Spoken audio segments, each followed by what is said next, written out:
പോയി മെഗാഫോൺ എടുത്തോണ്ട് പാടോ. ശരി സാർ. കോപ്പ്. ഹലോ ഷൂട്ടർ, നിങ്ങൾ ഇനി ഒരു ചെറിയ മൂവ്മെന്റ് പോലും നടത്തരുത്. ഉടൻ തന്നെ മിലിറ്ററി റെസ്ക്യൂ ടീം ഇവിടെ എത്തിച്ചേരും. ഇനി പേടിക്കാനൊന്നുമില്ല. കുറച്ചു സമയം കൂടി കാക്കൂ. നിങ്ങളുടെ ഒരു ചെറിയ നീക്കം പോലും മുതലയെ പ്രകോപിപ്പിക്കും. ഓ, ഇനി ഞങ്ങൾ പ്രകോപിച്ചിട്ട് വേണമല്ലോ. ആരും അനങ്ങുകയോ മുതലയെ എറിയുകയോ ചെയ്യരുത്, പ്ലീസ്. മോളെ, നീ ഒന്നുകൊണ്ടും പേടിക്കണ്ട. അച്ഛൻ ഇവിടെ ഉണ്ട്. എന്തിനു മോളെ നീ ഇങ്ങനെ ചെയ്തത്? എല്ലാവരും സംയമനം പാലിക്കുക. അയ്യോ അച്ഛൻ. യുദ്ധകാലാടിസ്ഥാനത്തിൽ രക്ഷാപ്രവർത്തനങ്ങൾ തുടങ്ങുന്നതാണ്. അതുവരെ എല്ലാവരും ശാന്തരായിരിക്കുക, പ്ലീസ്. കേട്ടില്ലേ, അച്ഛനെല്ലാം അറിഞ്ഞു. ഇവനാ എല്ലാത്തിനും കാരണം. അത് ഞാൻ തീർന്ന നീയല്ലേ എന്നെ ഇങ്ങോട്ട് കൂട്ടിക്കൊണ്ടു വന്നത്? അത് ശരി, കൂട്ടിക്കൊണ്ട് വന്നതായപ്പോ കുറ്റം. അല്ലാതെ അതിരാവിലെ വിളിച്ചോണത്തി എവിടെ അച്ഛൻ കാണാത്തടത്തി കൊണ്ടുവന്ന് പറഞ്ഞല്ലോ. എവിടെയെങ്കിലും പോയി ഇരിക്കാന്ന് പറഞ്ഞ ഈ കാട്ടിലേക്കാണ് കൂട്ടിക്കൊണ്ട് വരുന്നേ? ഇവിടെ വന്നപ്പോ ബ്യൂട്ടിഫുൾ ആണ്, റൊമാൻറ്റിക് ആണ്, ആരെയാണ് ക്യാനാണെന്നൊക്കെ പറഞ്ഞിട്ട് മനുഷ്യനെ ഓരോ കുഴപ്പങ്ങൾ കൊണ്ട് ചാടിച്ചിട്ട് കൈയൊഴിഞ്ഞാ മതിയല്ലോ. അത് ശരി, ആരാ കൈയൊഴിഞ്ഞ്? കണ്ടാന്ന് തന്നെ നല്ലൊരു പണിയൊന്നും കൈയൊഴിഞ്ഞ ആരാ? ഒന്നുമില്ല, ഞാൻ കൂടെ നിന്നില്ലേ. ഓഹോ, അതൊക്കെ ഇപ്പോഴും മനസ്സിൽ കൊണ്ട് നടക്കാണല്ലേ? എനിക്കെല്ലാം മനസ്സിലായി. ഒന്നും മിണ്ടാതിരിക്കേ. തലയ്ക്ക് ഭ്രാന്ത് പിടിച്ചിരിക്കുമ്പോഴാ. അല്ല, ഈ ദ്വീപിൽ വരണമെന്ന് പറഞ്ഞ ആരാ എന്ന് പറഞ്ഞു ഇവിടെ മുതലുണ്ടെന്ന് എനിക്കറിയായിരുന്നോ? ഓ പിന്നെ, എനിക്കറിയായിരുന്നല്ലോ. അതെനിക്ക് എങ്ങനെ അറിയാം? അല്ല, നീ നിർത്തറ. നിങ്ങൾക്ക് പ്രേമിക്കാരെന്തിനാ ഈ മരച്ചിലേക്ക് കെട്ടിയെടുത്തേ? നിങ്ങൾക്ക് വല്ല റൂം എടുക്കായിരുന്നില്ലടാ? അവിടെയും വരുമല്ലോ നിങ്ങൾ പിടിക്കാൻ. ഒരു കയറ്റിയല്ലേ? ബാക്കിയുള്ളവൻ ഭാര്യനും കുട്ടീനും കാണാൻ പറ്റുമെന്നുള്ള ടെൻഷനില്ല. അപ്പോഴാ അവൻ്റെ ഒക്കെ ഒരു മുടിഞ്ഞ പ്രേമം. ഇനി രണ്ടുപേരും ഇവിടെ നിന്ന് ചലച്ചാണ്ടല്ലോ. ഞാൻ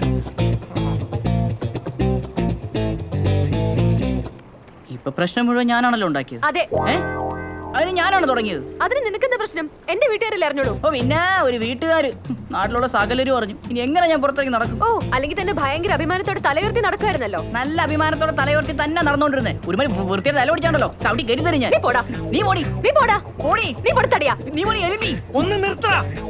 ഞാൻ മരച്ചില്ലേ കെട്ടി തൂങ്ങി ചാവും. താൻ എന്തെങ്കിലും കാണിക്കണോ?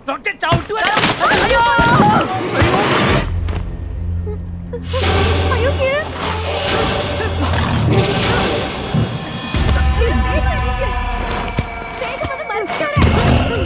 പെട്ടെന്ന് കയറി വാ.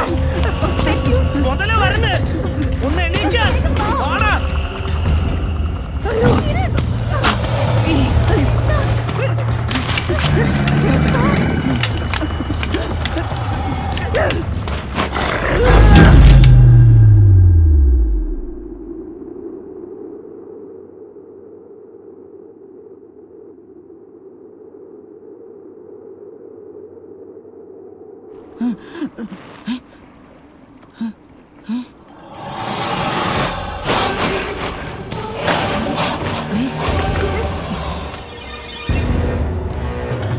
ഹലോ സുരേഷ്, സുരേഷ്, ആ തോക്കെടുത്ത് അതിനെ വെടിവെക്കൂ.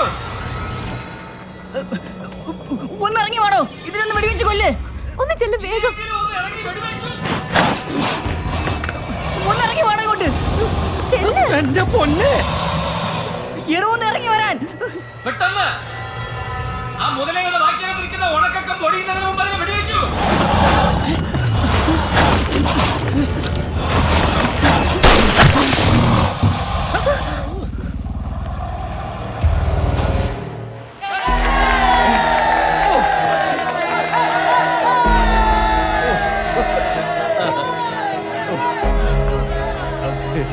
അല്ല, ഇനിയിപ്പോ എങ്ങനെ അവരെ ഇവിടേക്ക് കൊണ്ടുവരും? നോക്കാം, നമുക്ക് എത്തിക്കാം. നോക്കാം.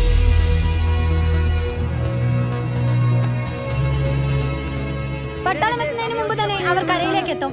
സ്വന്തം ജീവൻ രക്ഷിക്കാൻ തോക്കെടുത്ത കിരണിന്റെ സമയോചിതമായ ഇടപെടൽ മൂലമാണ് തന്നെയും മറ്റു രണ്ടുപേരെയും ജീവിതത്തിലേക്ക് തിരിച്ചെത്തിക്കാനായത്.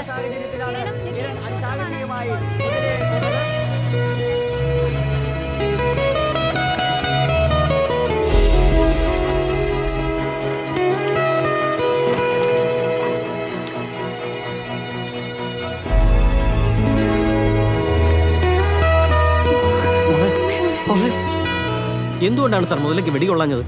ഒരു വെടിയും ടിവിയും മാറ്റാ. നീ എന്റെ മിഡിൽ സ്റ്റെബിലിറ്റി തന്നെ അറിഞ്ഞല്ലടാ.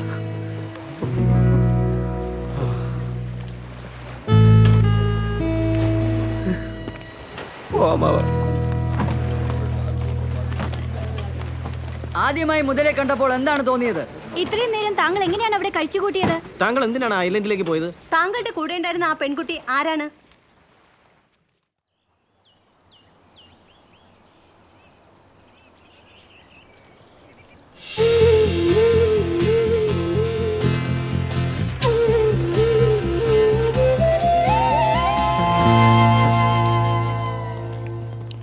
ആരാ ഇവിടെ കിരൺ? ഞാനാ. തനിക്കൊരു അറസ്റ്റ് വാറന്റ് ഉണ്ട്. എന്തിന്? നരഭോജികളുടെ ലിസ്റ്റിൽ ഇല്ലാത്ത ഒരു മുതലയെ കൊന്നതിന്. അത് ലിസ്റ്റിലുണ്ടെന്നാണല്ലോ എല്ലാരും പറഞ്ഞത്. മുട്ടയിട്ടിരുന്ന ഒരു പെൺമുതലയാണ് ലിസ്റ്റിലുണ്ടായിരുന്നത്. നിങ്ങൾക്കൊന്ന ഒരു ആൺമുതലയാ. അത് മാത്രമല്ല, അതിന്റെ ആവാസ സ്ഥലത്ത് നിന്ന് കൊന്നു വന്നതാണ് ഒരു കുറ്റം. പിന്നെ ഒരു സിവിലിയനായ നിങ്ങൾ സർവീസ് റൈഫിൾ എടുത്ത് ഉപയോഗിച്ചെന്നുകൊണ്ട് കുറ്റം. ഈശ്വര, ഇതിലും ഭേദം മുതല കടിക്കുന്നതായിരുന്നു. അങ്ങനെ അവനും കിട്ടി 8ന്റെ പണി. എന്തായാലും എനിക്ക് സന്തോഷം.